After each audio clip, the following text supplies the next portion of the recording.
What's up, everybody? I'm here with my cousin Kayla, and we wanted to give you guys an update video about us and what it's been looking like for us to fight human trafficking since our time in Russia.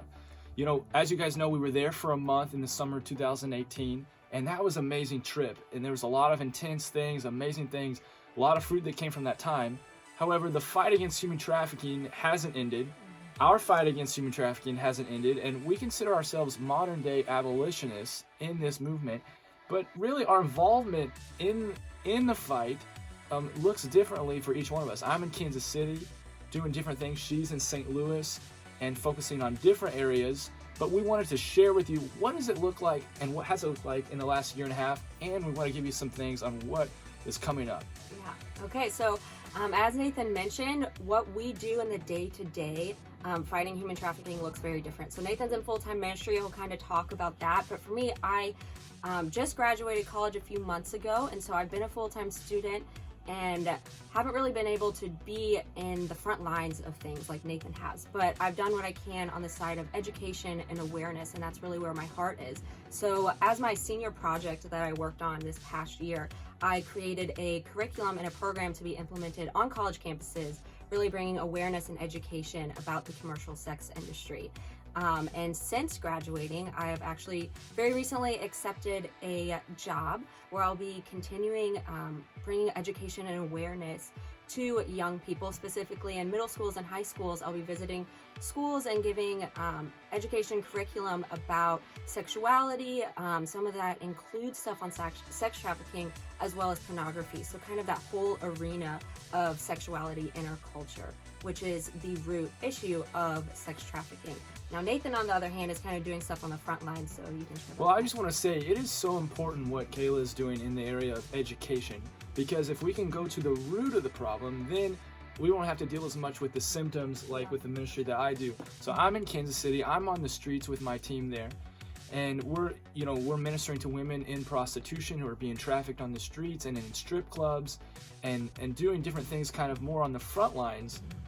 But one is not really more important than the other. We need all of the different areas.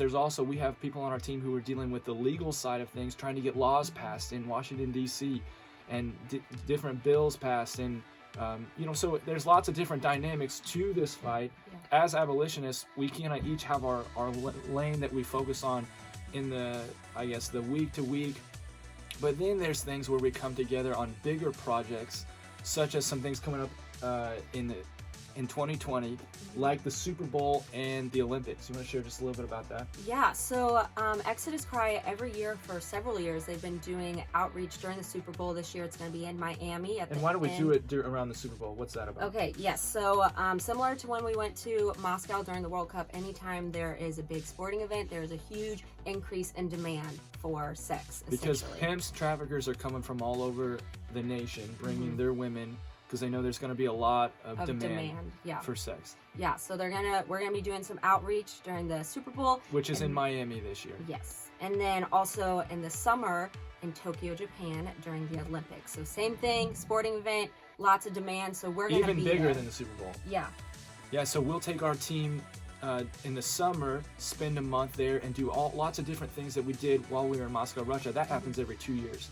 So those are exciting. We'll probably give you guys more updates on that as it gets closer to those. But we wanted to just bring you guys in to what we've been up to in this area. We haven't stopped the fight against human trafficking. We're still just as passionate about it as we are. It looks differently for both of us. Absolutely. Yeah, and so we just want to really invite you guys to join us in prayer. You know, it's not just about those big events. There is stuff that we're dealing with on a day-to-day basis, and so we just want to kind of invite you into that and allow you guys to join us in prayer through that. So. And we're thankful for just the ones who have followed our stories and supported us in the past financially and through the prayers and intercession. Guys, we need so many different parts of the body to be able to do this ministry well. So we're thankful for you guys, and we're still in this. We got some cool things coming up, but we wanted to share with you guys, and thank you for following us and supporting us, and we'll have more updates to come, right? Sounds good. Okay, Bless you guys. We'll talk to you later.